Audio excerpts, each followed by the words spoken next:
नमस्कार दोस्तों, आज की इस वीडियो में हम डिस्कस करेंगे Himachal Pradesh university BEd entrance 2022 के पॉइंट ऑफ व्यू से कुछ इम्पोर्टेंट क्वेश्चंस जो मेनली टीचिंग एप्टीट्यूड और एटीट्यूड के ऊपर बेस्ड होंगे। तो आपको पता है कि एग्ज़ाम में जो टीचिंग एप्टीट्यूड और एटीट्यूड के जो क्वेश्चंस होते हैं वो 40 क्वेश्चन पूछे जाते हैं। 40 मार्क्स के ही ये क्वेश्चंस होते हैं, एक क्वेश्चन 1 मार्क्स का होता है। तो ये काफ़ी इंपॉर्टेंट क्वेश्चन रहने वाले हैं, तो वीडियो पे एंड तक बने रहिए। अगर आप चैनल पे पहली बार विजिट कर रहे हो तो चैनल को सब्सक्राइब कर दें। तो फ्रेंड्स, अगर आप बीएड एंट्रांस की तैयारी कर रहे हो तो इसके लिए मैंने एक अलग से प्लेलिस्ट बनाई है, आप वहाँ पर जाकर वीडियोस देख सकते हो जो काफ़ी हेल्पफुल साबित होंगी आपके लिए। तो फ्रेंड्स, जैसा कि आपको पता है कि जो आपका जो एग्ज़ाम है वो इस महीने 27 मई को होगा। एचपी द्वारा ये एग्ज़ाम कंडक्ट किया जा रहा है। तो फ्रेंड्स, वीडियो को शुरू करते हैं। तो पहला प्रश्न है, इसमें बोला गया है एक बालक जो अपनी कक्षा के अन्य बालकों की तरह कार्य नहीं कर पाता है उसे कहते हैं। A child who can not work at pace with the children of the same age is called. एक बालक जो अपनी कक्षा के अन्य बालकों की तरह कार्य नहीं कर पाता है उसे कहते हैं पिछड़ा बालक, बैकवर्ड चाइल्ड कहते हैं। ऑप्शन ए इस क्वेश्चन का करेक्ट आंसर है। अगला प्रश्न है, इसमें बोला गया है कि विद्यार्थियों को जीवन में अनुशासित कैसे बनाया जा सकता है। How can the students be disciplined in their life. तो इस क्वेश्चन का जो करेक्ट आंसर है, उन्हें विद्यालय की सभी गतिविधियों में भाग लेने के लिए प्रोत्साहित करके विद्यार्थियों को जीवन में अनुशासित बनाया जा सकता है। Way by encouraging to participate in all school activities के द्वारा विद्यार्थियों को उनके जीवन में अनुशासित बनाया जा सकता है, डिसिप्लिन बनाया जा सकता है। नेक्स्ट क्वेश्चन में चलते हैं। इसमें बोला गया है एक शिक्षक अपने विद्यार्थियों की क्षमताओं को समझने का प्रयास कर रहा है, निम्न में से कौन सा क्षेत्र उसके इस उद्देश्य से संबंधित है। A teacher is trying to understand potentialities of his her students, which of the following field is related to this objective। तो इस क्वेश्चन का जो करेक्ट आंसर है वो है आपका ऑप्शन डी, एजुकेशनल साइकोलॉजी है। एक शिक्षक अपने विद्यार्थियों की क्षमताओं को समझने का प्रयास कर रहा है तो वो एजुकेशन साइकोलॉजी क्षेत्र उसके इस उद्देश्य से संबंधित है। तो ऑप्शन डी इस क्वेश्चन का करेक्ट आंसर है। अगले क्वेश्चन पे चलते हैं। इसमें बोला गया है शिक्षा का अधिकार अधिनियम के अनुसार बच्चों का किसी विशिष्ट कक्षा में प्रवेश का प्रस्तावित आधार है। According to right to education act, admission of children to a particular class has been proposed on the basis of. तो शिक्षा का जो अधिकार है आरटी एक्ट 2009 है, उसके अनुसार बच्चों का किसी विशिष्ट कक्षा में प्रवेश का प्रस्तावित आधार है वो है उसकी एज ऑफ द चाइल्ड, यानी कि बालक की आयु। तो ऑप्शन बी इस क्वेश्चन का करेक्ट आंसर है। 6 से 14 वर्ष की आयु जो है वो आरटी एक्ट में बताई गई है बच्चे की। क्वेश्चन नंबर 115 है। इसमें बोला गया है कि सेमिनार के आयोजन के अंतर्गत during the conduction of A seminar. तो सेमिनार के आयोजन के अंतर्गत क्या होता है, जो सेमिनार लगते हैं आपने देखा होगा। तो 115 का जो करेक्ट आंसर है वो है आपका ऑप्शन ए, केवल विचार विमर्श किया जाता है। Only discussion is done. केवल विचार विमर्श किया जाता है, कब ये किया जाता है आपके सेमिनार के दौरान। क्वेश्चन नंबर 116 पे चलते हैं। इसमें बोला गया है कि आपकी राय में बालिका शिक्षा अति आवश्यक क्यों है। तो एज ए टीचर आपने बताना है कि in your opinion why girl education is very important. तो गर्ल एजुकेशन इंपॉर्टेंट क्यों है। तो 116 का जो करेक्ट आंसर है वो है आपका ऑप्शन सी, बालिका को शिक्षित करने का अर्थ है कि पूरे परिवार को शिक्षित करना। ऑप्शन सी इस क्वेश्चन का करेक्ट आंसर है। Educating a female child means educating the whole family. Option C इस क्वेश्चन का करेक्ट आंसर है। क्वेश्चन नंबर 17 पे चलते हैं। इसमें बोला गया है कि आपकी कक्षा के कुछ विद्यार्थियों ने नियत दिन पर गृह कार्य नहीं किया है, आप उनसे कैसा बर्ताव करेंगे। Some of the students in your class have not done the homework on the given day, how will you handle them. तो अगर आपकी कक्षा में कुछ विद्यार्थियों ने काम नहीं किया है, होमवर्क नहीं किया है, तो आप उनसे कैसा बर्ताव करोगे, बिहेव कैसा करोगे। तो एज ए टीचर आपने क्या करना है, 117 का जो करेक्ट आंसर है, आप उन्हें एक और अवसर देंगे। You will give them one more chance. आप उन्हें एक और अवसर देंगे, जिन्होंने काम नहीं किया है उन्हें काम करने के लिए एक और अवसर देंगे, ना कि उन्हें डांटेंगे। तो ऑप्शन ए इस क्वेश्चन का करेक्ट आंसर है। क्वेश्चन नंबर 118 पे चलते हैं। इसमें बोला गया है कि एक अध्यापक का पहनावा होना चाहिए। The dress of A children should be. तो अध्यापक का जो पहनावा है वो कैसा होना चाहिए। 118 का जो करेक्ट आंसर है वो है आपका option B, simple but attractive. क्या होना चाहिए, साधारण परंतु आकर्षण होना चाहिए एक टीचर का जो पहनावा है। 119 का 19 क्वेश्चन है कि आजकल सभी शहरों में आप निजी शिक्षण केंद्र बहुतायत में पाएंगे। आपकी राय में इन केंद्रों के कारण किस प्रकार के नुकसान हो सकते हैं? Nowadays you will find private education centers in abundance in all the cities. In your opinion what loss is possible due to these centres. तो आजकल हम देख रहे हैं कि सभी शहरों में जो निजी शिक्षण केंद्र हैं वो खुल रहे हैं। तो हम आपकी राय क्या है कि इन केंद्रों के कारण किस तरह के नुकसान हो सकते हैं? तो 119 का जो करेक्ट आंसर है वो है आपका option D, all of above losses can be there. तो क्या क्या हो सकते हैं इसके नुकसान? हो सकते हैं आपके विद्यार्थी कक्षा में पढ़ाई में रुचि नहीं रखते हैं इन प्राइवेट इंस्टीट्यूट के कारण, स्वाध्याय की आदत को बहुत कम महत्व देते हैं, विद्यार्थी सिर्फ परीक्षा के लिए पढ़ाई करते हैं। तो ऑप्शन डी इस क्वेश्चन का करेक्ट आंसर है। उपरोक्त सभी नुकसान हो सकते हैं किसके? निजी शिक्षण केंद्र बहुत जो खुल रहे हैं शहरों में। अगला प्रश्न है 120 क्वेश्चन है। इसमें बोला गया है कि मान लीजिए कि आपके विद्यार्थी आपको एक अच्छा अध्यापक नहीं मानते हैं, आप क्या करेंगे? Assume that your students do not consider U a good teacher, what will you do? इसमें बोला है कि मान लीजिए कि आपके विद्यार्थी आपको एक अच्छा अध्यापक नहीं मानते हैं, तो आप क्या करोगे? तो आप क्या करेंगे? 120 का जो करेक्ट आंसर है वो है आपका ऑप्शन डी, खुद को प्रमाणित करने के लिए कठिन परिश्रम करेंगे। Try to work hard to improve herself. अगर आपकी कक्षा के बच्चे आपको एक अच्छा टीचर नहीं मानते हैं तो आप क्या करोगे? खुद को प्रमाणित करेंगे, प्रमाणित करने के लिए कठिन परिश्रम करेंगे। To try to work hard to improve yourself. Question number 21 है। इसमें बोला गया है कि बलवीर गरीब घराने से ताल्लुक़ रखता है, वे अपनी पढ़ाई जारी रखने के लिए आपके पास मदद के लिए आता है, आप क्या करोगे? Balvir belongs to a poor family, he comes to seek your help to continue he studies, what will you do? तो बलवीर जो है वो एक गरीब घराने से ताल्लुक़ रखता है, वे अपनी पढ़ाई जारी रखने के लिए आपके पास मदद के लिए आता है, हेल्प के लिए आता है, तो आप क्या करोगे?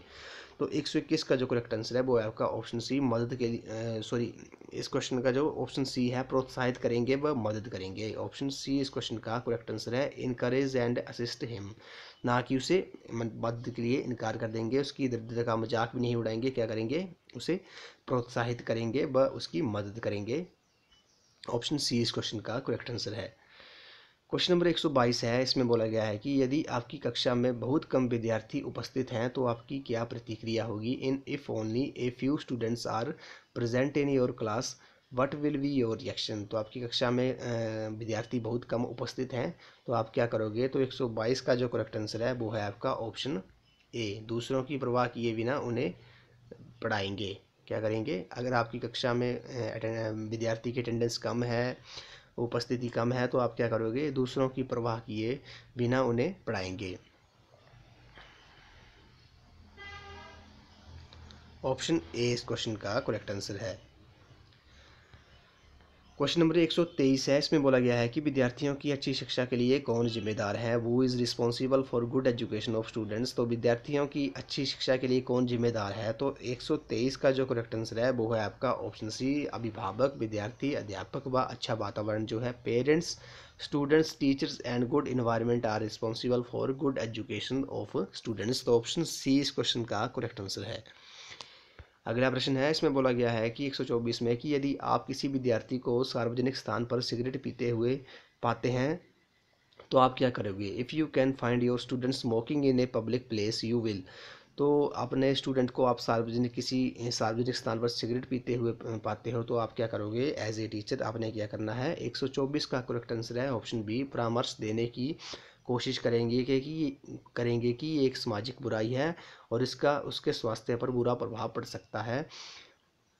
Try to advise him that it is a social evil and can have bad effect on his health. तो क्या करेंगे? उसे परामर्श देंगे कि ये एक सामाजिक बुराई है जो स्मोकिंग है और इसके स्वास्थ्य पर बुरा प्रभाव पड़ सकता है। तो ऑप्शन बी इस क्वेश्चन का करेक्ट आंसर है। अगला प्रश्न है 125 क्वेश्चन में बोला गया है कि शिक्षा का सही उद्देश्य क्या है? The true objective of education. तो शिक्षा का जो सही उद्देश्य है वो है आपका विद्यार्थियों का चहुमुखी विकास करना, to facilitate all around development of students जो है वो मेन ऑब्जेक्टिव है, ट्रू ऑब्जेक्टिव है किसका? एजुकेशन का। क्वेश्चन नंबर 126 पे चलते हैं। इसमें बोला गया है यदि अध्यापक को अपने विषय की पूर्ण जानकारी नहीं है तो if a teacher has complete knowledge of his subject then यदि किसी अध्यापक को अपने विषय की पूर्ण जानकारी है तो क्या होगा, तो 126 का जो करेक्ट आंसर है वो है आपका ऑप्शन डी, उपरोक्त सभी जो है वो इसका करेक्ट आंसर है। यदि किसी अध्यापक को अपने विषय की पूर्ण जानकारी है तो वे अपनी कक्षा में अनुशासन बनाए रख सकता है, उसका आत्मविश्वास बढ़ सकता है, वे विद्यार्थी से कह सकता है कि उससे निजी कोचिंग ले। तो उपरोक्त सभी यानी कि ऑल ऑफ द अबव जो है वो इस क्वेश्चन का करेक्ट आंसर है। ये कब होगा, जब टीचर को अपने विषय की पूरी जानकारी होगी।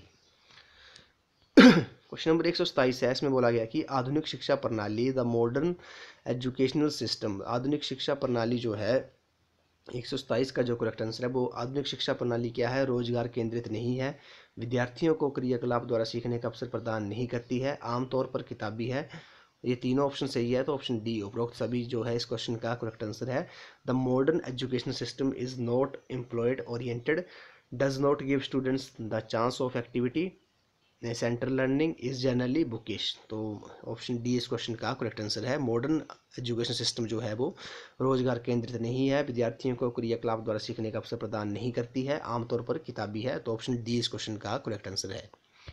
क्वेश्चन नंबर 128 पे चलते हैं। इसमें बोला गया है कि एक प्रभावशाली अध्यापक वे है, an effective teacher is that. तो प्रभावशाली अध्यापक कौन है, तो 128 का जो करेक्ट आंसर है वो है आपका ऑप्शन बी, जिससे अपने विषय की पूरी जानकारी है, वो एक इफेक्टिव टीचर है। Who knows his subject well, जिससे अपने विषय की पूर्ण जानकारी है वो एक इफेक्टिव टीचर है। क्वेश्चन नंबर 129 पे चलते हैं। इसमें बोला गया है कि विद्यालयों में पर्यावरण शिक्षा अनिवार्य क्यों है, environment education is necessary in schools. तो क्यों है, 129 का जो करेक्ट आंसर है वो है आपका ऑप्शन डी, उपरोक्त सभी, ताकि विद्यार्थियों में पर्यावरण बोध पैदा किया जा सके, ताकि पर्यावरणविदों का मनोबल बढ़ाया जा सके, ताकि विद्यार्थियों को पर्यावरण प्रेमी बनाया जा सके। तो ऑप्शन तीनों ये सही हैं, तो ऑप्शन डी इस क्वेश्चन का करेक्ट आंसर है। Environment education is necessary in school because क्यों है, in order to create environmental awareness among students, in order to increase moral of environmentals, in order to make men environmental friendly. तो option C इस question का correct answer है, sorry option D इस question का correct answer है। ये तीनों option सही हैं। क्वेश्चन नंबर 130 पे चलते हैं। इसमें बोला गया है कि पाठ्यक्रम बनाते समय किन बिंदुओं का ध्यान रखना चाहिए, while framing curriculum which point should be taken into account. तो पाठ्यक्रम बनाते समय किन बिंदुओं का ध्यान रखना चाहिए, 130 का जो करेक्ट आंसर है वो है आपका ऑप्शन डी, शिक्षा के उद्देश्य का भी ध्यान रखना चाहिए, अध्यापन के क्षेत्र में शोध का भी ध्यान रखना चाहिए, छात्रों की आवश्यकताओं, योग्यताओं एवं रुचियों का भी ध्यान रखना चाहिए। तो ऑप्शन डी इस क्वेश्चन का करेक्ट आंसर है। ये तीनों चीज़ों का ध्यान रखना है करिकुलम यानी कि सिलेबस बनाती बार, पाठ्यक्रम बनाती बार। क्वेश्चन नंबर 131 है। इसमें बोला गया है कि निम्न में से किन कारणों से परीक्षा में तनाव उत्पन्न होता है, which of the following leads to stress in the exam. तो किन कारणों से परीक्षा में तनाव उत्पन्न होता है, तो ऑप्शन नंबर डी जो है इस क्वेश्चन का करेक्ट आंसर है।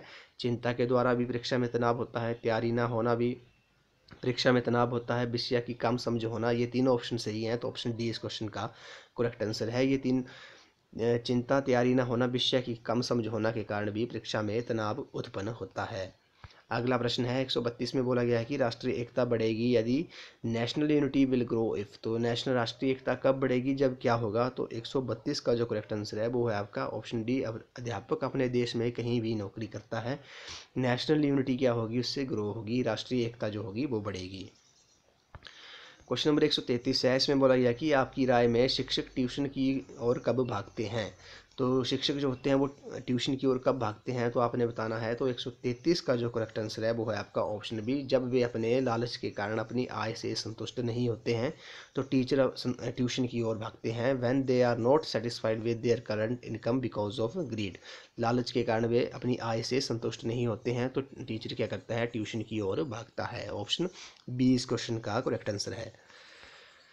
134 क्वेश्चन में बोला गया है कि शिक्षक का कौन सा गुण विद्यार्थियों को अधिक पसंद होता है। तो विच quality of the teacher is liked most by his students. तो शिक्षक का कौन सा गुण विद्यार्थियों को अधिक पसंद होता है। तो 134 का जो करेक्ट आंसर है वो है आपका ऑप्शन बी, उसकी निष्पक्षता, हिज पार्शियलिटी जो है वो गुण उसका विद्यार्थियों को सबसे अधिक पसंद होता है। ऑप्शन बी इस क्वेश्चन का करेक्ट आंसर है। अगला प्रश्न है, इसमें बोला गया है कि doctor APJ Abdul Kalam is respected for. तो डॉक्टर एपीजे अब्दुल कलाम को सम्मान दिया जाता है, क्यों दिया जाता है? वो दिया जाता है आपका महान वैज्ञानिक व प्रतिबद्ध अध्यापक होने के नाते, being a great scientist and committed teachers. तो ऑप्शन सी इस क्वेश्चन का करेक्ट आंसर है। महान वैज्ञानिक व प्रतिबद्ध अध्यापक होने के नाते डॉक्टर एपीजे अब्दुल कलाम को रिस्पेक्ट दिया जाता है। अगला प्रश्न है, इसमें बोला गया है कि 8 वर्षीय सोहन अपनी कक्षा के स्तर के अनुसार पढ़ने में अयोग्य है, शिक्षक को चाहिए। 8-year-old Sohan is unable to read as per his class level, the teacher should. 8 वर्षीय एक सोहन है, पप्पो अपनी कक्षा के स्तर के अनुसार पढ़ने में अयोग्य है, शिक्षक को चाहिए कि तो शिक्षक को क्या करना चाहिए? तो 136 का जो करेक्ट आंसर है वो है आपका ऑप्शन सी, विशेषज्ञों के साथ चर्चा करके उसके कारण का पता लगाएं। तो एक 8 वर्षीय लड़का है सोहन, वो अपनी कक्षा के अनुसार पढ़ने में असमर्थ है, अयोग्य है, तो शिक्षक को चाहिए कि विशेषज्ञों के साथ चर्चा करके कारण का पता लगाए। ऑप्शन सी इस क्वेश्चन का करेक्ट आंसर है। 137 क्वेश्चन पे चलते हैं। इसमें थोड़ा फ्रेंड्स मिसप्रिंट है, इसमें हिंदी में ही दिख रहा है साफ। इसमें बोला गया कि यदि एक शिक्षक को अपने विद्यार्थियों को सजा देनी हो तो उन्हें क्या करना चाहिए? तो एक शिक्षक अगर अपने स्टूडेंट्स को पुनिश करता है, सज़ा देता है, तो उसे क्या करना चाहिए? तो ऑप्शन नंबर 137 का जो करेक्ट आंसर है वो है आपका ऑप्शन डी, इनमें से कोई नहीं। शिक्षक को अपने विद्यार्थियों को, स्टूडेंट्स को सज़ा नहीं देनी चाहिए। तो ऑप्शन डी इस क्वेश्चन का करेक्ट आंसर है। ये ऑप्शन तो होगा नहीं कि मुर्गा बनाने का आदेश देगा, ये भी नहीं होगा। डंडे से पिटाई करेगा, ये भी नहीं। गालियाँ देगा व डांटेगा, ये भी नहीं। तो ऑप्शन डी इस क्वेश्चन का करेक्ट आंसर है। एज ए टीचर क्या करना है आपने? स्टूडेंट्स को पनिश नहीं करना है। क्वेश्चन नंबर 138 पे चलते हैं। इसमें बोला गया कि एक अच्छे अध्यापक को अधिक रुचि दिखानी चाहिए। A good teacher should show more interest in. तो एक अच्छे अध्यापक को अधिक रुचि किसमें दिखानी चाहिए? तो 138 का जो करेक्ट आंसर है वो है आपका ऑप्शन डी, किसमें? स्वाध्याय में और अपने विद्यार्थियों का ज्ञान बढ़ाने में। ऑप्शन बी और सी दोनों करेक्ट हैं, तो ऑप्शन डी इस क्वेश्चन का करेक्ट आंसर है। एक अच्छे अध्यापक को अधिक रुचि दिखानी चाहिए सेल्फ स्टडी में, enhancement of knowledge level of his students, स्वाध्याय में और अपने विद्यार्थियों का ज्ञान बढ़ाने में रुचि दिखानी चाहिए। क्वेश्चन नंबर 139 पे चलते हैं। तो इसमें बोला गया है कि ग्रामीण क्षेत्रों के अधिकतर विद्यार्थियों हाई स्कूल के बाद दाखिला नहीं लेते हैं, क्योंकि majority of the students in rural areas do not take admission after high school because. तो ग्रामीण क्षेत्रों के अधिकतर विद्यार्थी जो होते हैं वो शिक्षा हाई स्कूल के बाद दाखिला नहीं लेते हैं, क्यों? तो क्यों नहीं लेते हैं? तो 139 का जो करेक्ट आंसर है वो है आपका ऑप्शन डी, ए और बी दोनों। उन्हें महाविद्यालय जाने के लिए लंबा सफ़र तय करना पड़ता है, उच्च शिक्षा उन्हें रोजगार प्रदान नहीं करती है। तो ऑप्शन डी इस क्वेश्चन का करेक्ट आंसर है। Majority of the students in rural areas do not take admission after high school because, क्यों? they have to go long distance to attend college और higher education does not provide them employment। तो option D इस question का correct answer है। Question number 140 पे चलते हैं कि इसमें बोला गया है कि भारत में नैतिक मूल्यों की गिरावट का मुख्य कारण है। तो भारत में नैतिक मूल्यों की गिरावट का मुख्य कारण क्या है? तो 140 का जो करेक्ट आंसर है वो है आपका ऑप्शन सी, भौतिकवादी मनोवृत्ति। ऑप्शन सी इस क्वेश्चन का करेक्ट आंसर है। भौतिकवादी मनोवृत्ति जो है वो भारत में नैतिक मूल्यों की गिरावट का मुख्य कारण है। तो ऑप्शन डी सी इस क्वेश्चन का करेक्ट आंसर है। तो फ्रेंड्स इसमें मिस प्रिंट है इंग्लिश में, तो मैं हिंदी में ही पढ़ रहा हूँ क्वेश्चंस, आप समझ जाना इन क्वेश्चंस को। अगला प्रश्न है 141 में बोला गया है कि विद्यार्थियों को किसका व्यवहार सबसे अधिक प्रभावित करता है? काफ़ी इंपॉर्टेंट क्वेश्चन है। Whose behaviour affect the students the most. विद्यार्थियों को किसका व्यवहार सबसे अधिक प्रभावित करता है? तो 141 का जो करेक्ट आंसर है वो है आपका अध्यापक का। टीचर का जो बिहेव होगा वो स्टूडेंट को सबसे ज़्यादा इफेक्ट करेगा, प्रभावित करेगा। अगला प्रश्न है, इसमें बोला गया है कि किस पद्धति द्वारा विद्यार्थी सबसे अधिक सीखते हैं? तो इस क्वेश्चन का जो करेक्ट आंसर है वो है आपका अपने आप करके, बाय डूइंग थेमसेल्व्स मेथड द्वारा students learn to the maximum. अपने आप करके विद्यार्थी सबसे अधिक सीखते हैं। क्वेश्चन नंबर 143 है। इसमें बोला गया है कि सभी अध्यापकों को समय का पाबंद होना चाहिए, क्योंकि all the teachers should be punctual because. सभी अध्यापकों को समय का पाबंद होना चाहिए, क्यों होना चाहिए? तो ऑप्शन डी इस क्वेश्चन का करेक्ट आंसर है। इससे विद्यार्थियों की में अनुशासन की भावना आती है, विद्यार्थी समय के महत्व को समझेंगे, विद्यार्थी भी समय पर पहुँचेंगे। तो ऑप्शन डी इस क्वेश्चन का करेक्ट आंसर है। क्या होना चाहिए? सभी अध्यापकों का समय का पाबंद होना चाहिए। All the teachers should be punctual because इससे विद्यार्थियों में अनुशासन की भावना आती है, विद्यार्थी समय के महत्व को समझेंगे, विद्यार्थी भी समय पर पहुंचेंगे। ऑप्शन डी इस क्वेश्चन का करेक्ट आंसर है। ये तीनों क्वेश्चन ऑप्शन सही हैं, तो ऑप्शन डी इस क्वेश्चन का करेक्ट आंसर है। अगला प्रश्न है कि अध्यापक के लिए अति आवश्यक चुनौती है। A teacher most important challenge is. अध्यापक के लिए अति आवश्यक चुनौती है, तो 144 का जो करेक्ट आंसर है वो है आपका ऑप्शन सी, पठन पाठन क्रिया को आनंददायक बनाना जो है वो अध्यापक के लिए एक अति आवश्यक चुनौती है। A teacher most important challenge is to make the teaching learning process enjoyable. ये काफ़ी एक चुनौती होती है, किसके लिए? टीचर के लिए। क्वेश्चन नंबर 145 पे चलते हैं। इसमें बोला गया है कि यदि अध्यापक के पास विद्यार्थी की गलती का कोई ठोस प्रमाण नहीं है, if a teacher has no proof against the student mistake then, तो यदि एक अध्यापक के पास विद्यार्थियों की गलती का कोई ठोस प्रमाण नहीं है तो क्या करना चाहिए? 145 का जो करेक्ट आंसर है वो है आपका ऑप्शन डी। उपरोक्त सभी तो विद्यार्थी अध्यापक को करना चाहिए। विद्यार्थी को बेइज्जत नहीं करना चाहिए, विद्यार्थी को दंड नहीं देना चाहिए, उसके प्रति संदेह पैदा नहीं करना चाहिए। ये तीनों ऑप्शन सही हैं, तो ऑप्शन डी इस क्वेश्चन का करेक्ट आंसर है। यदि अध्यापक के पास विद्यार्थी की गलती का कोई ठोस प्रमाण नहीं है तो टीचर को क्या करना चाहिए? विद्यार्थी को बेइज्जत नहीं करना चाहिए, दंड नहीं देना चाहिए, उसके प्रति संदेह पैदा नहीं करना चाहिए। ऑप्शन डी इस क्वेश्चन का करेक्ट आंसर है। 146 क्वेश्चन पे चलते हैं। इसमें बोला गया कि शिक्षा एक त्रिकोणीय प्रक्रिया है, इसके बीच कोण है। तो शिक्षा जो है एक त्रिकोणीय प्रक्रिया है, इसके बीच कोण है, तो तीन कोण कौन कौन से हैं? वो है ऑप्शन नंबर ए जो है इस क्वेश्चन का करेक्ट आंसर है, विद्यार्थी शिक्षक सामाजिक वातावरण। ये तीनों जो कोण है वो एक शिक्षा के एक त्रिकोणीय प्रक्रिया के अंतर्गत आते हैं। Student, teachers and social environment, option A इस क्वेश्चन का करेक्ट आंसर है। क्वेश्चन नंबर 147 पे चलते हैं। इसमें बोला गया कि निम्नलिखित में से किन मानकों के आधार पर एक अध्यापक को कार्यक्षमता का मूल्यांकन किया जा सकता है? On which of the following criteria can the efficiency of a teacher B judged.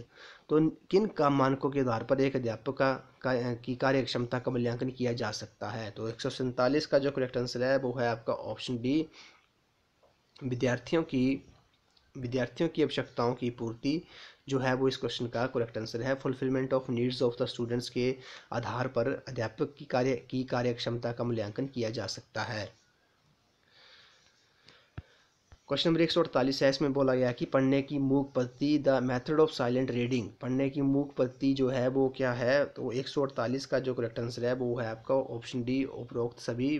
पढ़ने की मूक पद्धति से क्या होता है? बौद्धिक कौशल को बढ़ाती है, सही तरीके से याद करने में सहायक होती है, समय की बर्बादी नहीं होने देती। ऑप्शन तीनों सही हैं, तो ऑप्शन डी इस क्वेश्चन का करेक्ट आंसर है।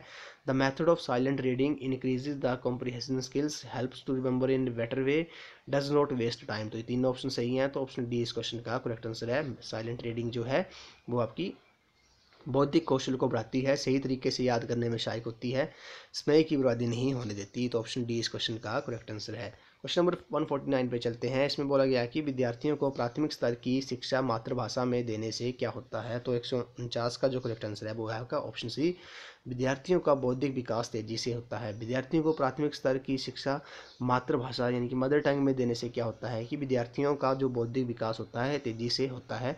Helps to develop intelligence of students faster. Option C इस क्वेश्चन का करेक्ट आंसर है। इस वीडियो का लास्ट क्वेश्चन है। इसमें बोला गया है कि किसने कहा था कि शिक्षक के शब्दों और क्रियाओं में कोई अंतर नहीं होना चाहिए? काफ़ी इंपॉर्टेंट क्वेश्चन है। Who stated there should be no difference between the words and action of a teacher. तो किसने कहा था कि शिक्षक के शब्दों और क्रियाओं में कोई अंतर नहीं होना चाहिए? तो ये कहा था जाकिर हुसैन ने। ऑप्शन सी इस क्वेश्चन का करेक्ट आंसर है। जाकिर हुसैन ने कहा था कि शिक्षक के शब्दों और क्रियाओं में कोई अंतर नहीं होना चाहिए। There should be no difference between words and actions of a teacher. ये शब्द थे आपके डॉक्टर जाकिर हुसैन के। ऑप्शन सी इस क्वेश्चन का करेक्ट आंसर है। तो फ्रेंड्स आज की वीडियो में बस इतना ही। आज हमने टीचिंग एप्टीट्यूड और एटीट्यूड के क्वेश्चन डिस्कस किए, टोटल 40 क्वेश्चन डिस्कस किए जो आपको काफ़ी हेल्पफुल साबित होंगे। आई होप आपको वीडियो पसंद आई होगी, तो वीडियो को लाइक शेयर एंड सब्सक्राइब कर दें। तो अगर आप बीएड एंट्रेंस की तैयारी कर रहे हो तो इसके लिए मैंने एक अलग से प्लेलिस्ट बनाई है, आप वहां पर जाकर वीडियोस देख सकते हो। तो फ्रेंड्स आज की वीडियो में बस इतना ही। तो थैंक यू फ्रेंड्स।